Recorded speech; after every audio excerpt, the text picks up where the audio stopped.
What's up, guys? It's Coach Grant with First Down Training, and today we're going to be talking about 3 key tips for quarterbacks to improve their arm strength, okay? So we're going to be talking about 3 different things that'll help you add more distance to your deep throws, help you get more velocity over the middle, and just overall make you a more consistent passer with velocity behind all your throws. So I hope this video gives you guys some value, can teach you a few new things about quarterback mechanics, and just how you guys can structure your throws and how you guys can get more behind the ball, okay? But also, fellas, if you're a quarterback and you got to be able to improve your mental IQ, your football IQ, want to improve reading coverages, reading defenses, knowing what to look for, check out that very first link in the description for a 35-minute long video on how QBs can read defense. So what we break down is we break down all the different coverages, play types that work against those specific coverages, and we give you specific examples, game film examples of each defensive look that you are going to see. We break it down super simple, just like we do on this page. We draw on the screen, so I hope you guys could check that out soon. If you guys need to improve your football IQ, one of the most important aspects of playing quarterback, check out that very first link in the description. Let's get started. So we're going to be looking at this story from Josh Allen, number 1.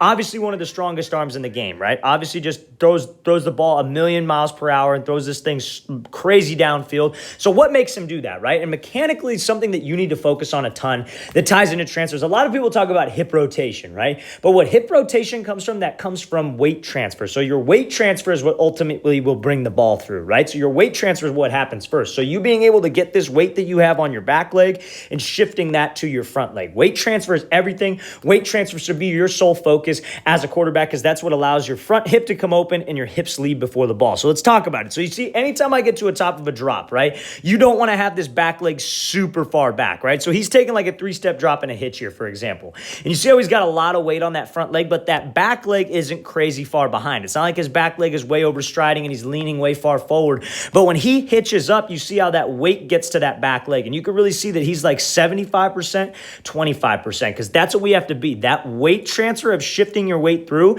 is what gives you more power on the ball. Now, another thing that guys like to do is you see how his back leg, you can kind of tell that it's underneath his shoulder, right? It's not out here outside of his shoulder, because a lot of people talk about having a wide base, but you don't want to be too wide. And you also don't want to be too narrow, because that can cause a long front stride, because Josh Allen did have that problem if you look at old film of him when he was at Wyoming, right? So when he's here, back leg's under his frame, because when it's too wide, what ends up happening is that your back leg will trail behind this way, and then your shoulders will come through before your back hip. It's all about your sequence, because at the end of the day, it's about creating torque on the throw, and torque on the throw comes from your sequence, right? So your throwing sequence. So the sequence should be front stride gets down because of this weight transfer.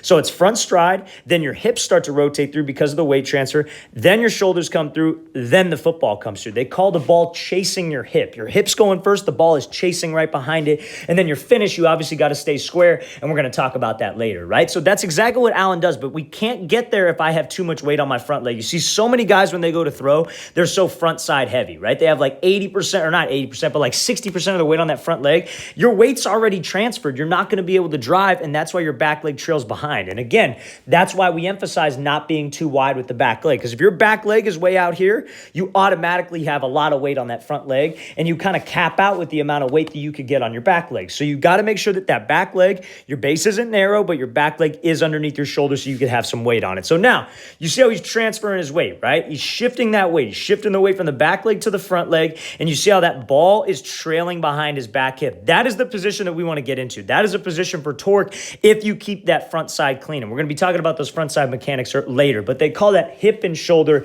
dissociation. So that's when you're transferring your weight, you're getting your hips to drive through, but your front shoulder stays back and stays loaded, so your hips can almost like slingshot this ball through, and you could get a lot of velocity on this thing, okay? So that's pretty much the main keys that tie into arm strength right there mechanically, right? So now you see he's throwing this thing obviously deep, so he's got a little bit of an arc to that front shoulder. That's also something that's important, right? Because you want to transfer your weight, you want to be able to get your hips to rotate through, but if your shoulders are flat, sometimes you end up pushing the ball up in the air. You want to make sure that you have a clean shoulder path. You're transferring your weight, you're getting your weight to your front leg, that ball's trailing behind, so you could rotate up and over. I want to be able to rotate up and over to let this thing drop right in that bucket, get the nose to turn over, but ultimately so I could have enough arm strength to get this ball there. Let's watch the clip full speed one more time. Great example of what the weight transfer needs to be to get that ball to chase my hip so I could drop this thing obviously over the top and throw a dime downfield. So now, Let's talk about arm strength on the run, right? And again, it all ties into the sequence. It all ties into that sequence we were talking about, being able to separate your hips from your shoulders, but it's a little bit opposite on the run. So we're going to be looking at Aaron Rodgers here, obviously one of the best quarterbacks on the run, and there's a rope that he throws downfield. So again, he's on the run here, does a great job stepping with that leg, rotating those shoulders at the same time, and being able to drive this thing downfield. That's the number one key right here, fellas, that you got to be able to rotate those shoulders as you step with the throwing side leg. So it's opposite, right? So when you go to throw regularly and you're from the pocket, you're concerned, just like we were talking about, you're transferring weight. That's what creates the front stride, and that's when your shoulders go back. So that weight transfer and those hips can lead before the ball. Kind of the same concept, but it's flipped on the run. So what you want to do is you want to step with your throwing side foot in the direction of the target, right? So when your throwing side foot goes in the direction of the target, like Rodgers does right here, he's not stepping towards the sideline, as you can see, that loads your hips, and that gets a lot of energy going towards the target from your hips, right? But now what you got to combine that with is you got to combine that with that shoulder rotation. So when you go back, when you step with the throwing side leg, that's when you separate your shoulders, because now your hips are going forward, your shoulders are loaded back. That's what I call phase one. To get more velocity on the run, you got to be able to get to that phase one. What a lot of guys will do is they'll start to rotate on this leg. That left foot will be down, and then they'll start to rotate their shoulders. Then they'll hit that right foot, and they'll already be at this 90 degree, and they end up pushing the ball. And that's why that ball has zero velocity, zero power behind it, and it finishes most likely in the dirt, or you push this thing way over the receiver's head, right? So we got to make sure that we get to this spot. I'm rotating back with my shoulders as I'm stepping with my throwing side leg. Now what brings me through here is this left leg. The left leg is like the icing on the cake. That's like that snap. That's how you get that like quick twitch almost on the run to get more velocity on the throw. So you see how when Rodgers, what he does here is he kicks through, right? That kick through is what brings the ball through. And when you can kick through with that left leg, you see how that ball kind of trails that back hip. We still stepped with my throwing side leg, but his front hand stays nice and tight to his frame. You hear it a lot, like especially the Elite 11 guys, they talk about this. And I really like what those guys do. I've said that before on this channel in the past. They talk a lot about being, he's twitchy. You know what I mean? He's got that twitch to him. That's what this twitch is. That's what they mean by that, is that front side staying nice and tight, that front hand staying tight to their frame so they can produce torque. Because you can get all the drive you want with your lower half, but if your front elbow is swinging down or your shoulder's swinging out, your release point's gonna be messed up, and you're not gonna be consistent. You want to be able to keep that front hand by your frame, let all that rotation happen with your lower half, so your arm is almost like a whip. It's like you're just using a whip, and it's whipping right through, and that comes from that front arm. So there's a great example of what you can do to get more velocity on the run, the sequence that you need to have, and how you can drive this ball downfield. So watch the thing again, full speed one more time. One of the most mechanically sound quarterback in the game, and obviously throwing a dart downfield. So now we're going to be looking at Justin Herbert. So this is kind of an example. Herbert's obviously a great talent for sure. This is a clip of him in college though, and I think this is going to be a great example of what, like, not necessarily what not to do with weight transfer, but an easy mistake that you could fall into, right? But obviously this was still a dime. This is still a great throw. I just think it could have had a little bit more on it, right? So let's watch the thing full speed. So when Herbert goes back here, you're going to see something where his front hip locks out, and that's what causes him to lean out of this throw. So let's talk about it.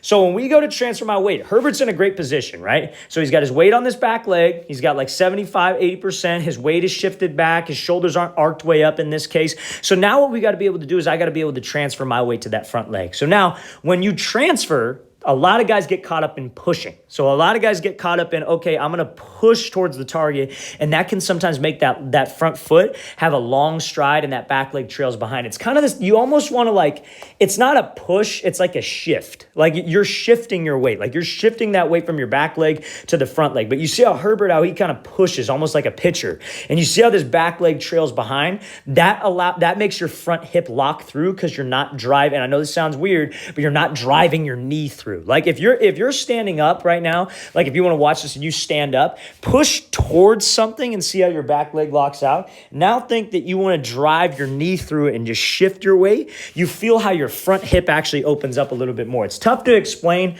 but that's if you stand up and you really think about that, like, okay, I'm just going to push and leave my leg behind like this. Feel what your front hip does and move your leg a little bit closer the next time and try to drive your knee through and feel how much more you actually open up with your front hip. That's what we're talking about. So what that brings me to is my next point. This is going to limit the power that you have on the ball because you're going to be throwing it more with your upper half rather than your lower half. So when this front hip locks out like so, because we're pushing and that back leg trails behind, you're not rotating with your hips anymore. You see how Herbert kind of has this, like, look at right here. You see how he has that like lockout. You see how his like shoulders lead and his shoulders are going before the back hip, kind of like that sequence that we talked about in the very beginning. That's where we lose torque because there's not much weight transfer and there's not much hip drive. He's driving from his legs for sure. And he's got a strong arm, but he could get more on it. And he's better about this now, by the way, because he's in the NFL and he's obviously cleaned up a lot of his skills. But this is just an example because everybody, you see a guy sometimes at one of the highest college levels that you could play at, the highest college level you could play at, still has some flaws in their mechanics. So if you're that guy in high school, maybe has this flaw, it's not the end of the world. It's something that you 100% can fix, right? So you just see we're a rotational athlete no matter what. That's just how my rotator cuff works. So I'm either going to rotate with my hips or I'm going to rotate at my shoulders. And when my front hip locks out, what do you think he's going to do? You see how he kind of leans out of the throw. And when you lean out of the throw this way, because your body's split down a midline, what do you think your follow through is going to do? It's going to get pushed up this way. So that can create a lot of inconsistencies. Obviously on this one, we got away with it. Obviously it was a dime. It was a great throw downfield. However, we got to make sure that we clean this up. And I want that release point to be consistent because I'm rotating with my front hip. I'm not pushing at the target.